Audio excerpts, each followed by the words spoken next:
बातमीपत्राच्या सुरुवातीला मोठी बातमी अहिल्यानगरमधून सध्या समोर येते। अहिल्यानगर जिल्ह्यातील भंडारदरा धरण परिसरात पावसाचं तांडव पाहायला मिळतंय।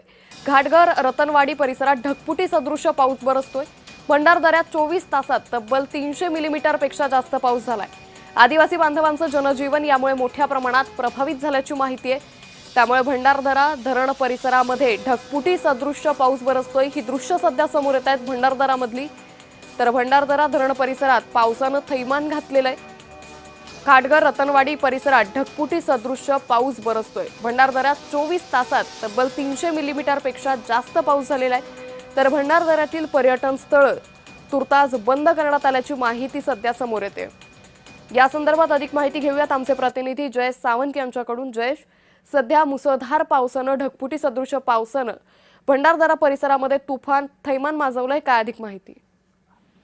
नक्कीच अंकिता, आपण जर बघितलं तर या गेल्या काही दिवसांपासून जे आहे पावसाने धडी मारली होती। मात्र अहिल्यानगर जिल्ह्यातील धरण क्षेत्रामध्ये जे आहे मोठ्या प्रमाणात सध्याला जो आहे पाऊस आता बरसायला सुरुवात झाली आहे आणि पावसाचा तांडवच एका प्रकारचं म्हणावं लागेल, कारण की 24 तासामध्ये जे आहे तब्बल 300 मिलीमीटर पेक्षा जास्त पावसाची नोंद झालेली आहे।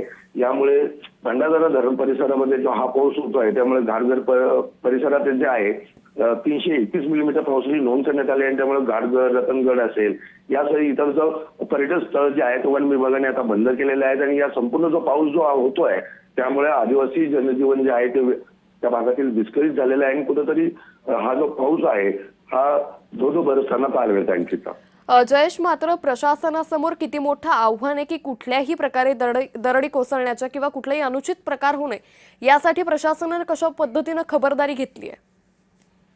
नक्कीच अंकिता, आपण जर बघितलं तर या ठिकाणी जे आहे कोणताही अनुचित प्रकार या ढगफुटी सदृश परिस्थितीमुळे होऊ नये, दरड कोसळून कोणता जीवितहानी होऊ नये याकरता प्रशासन जे आहे ते सज्ज झालेलं आहे। या ठिकाणी आहे पोलीस बंदोबस्त देखील तैनात करण्यात आलेला आहे। या ठिकाणी पर्यटक जे आहेत त्या पर्यटकांना पर्यटन स्थळावरती जे आहे बंदी करण्यात आली, निषेधाचे बोर्ड देखील लावण्यात आलेले आहे आणि मोठ्या प्रमाणात जे आहे वन विभाग असेल, पोलीस विभाग असेल, त्याचबरोबर महसूल विभाग जो आहे तो या ठिकाणी सक्रिय कार्यरत झालेला दिसून येत आहे। जयेश, या संदर्भातले अपडेट घेत राहू। तुर्तास धन्यवाद आपण दिलेल्या सविस्तर माहितीसाठी।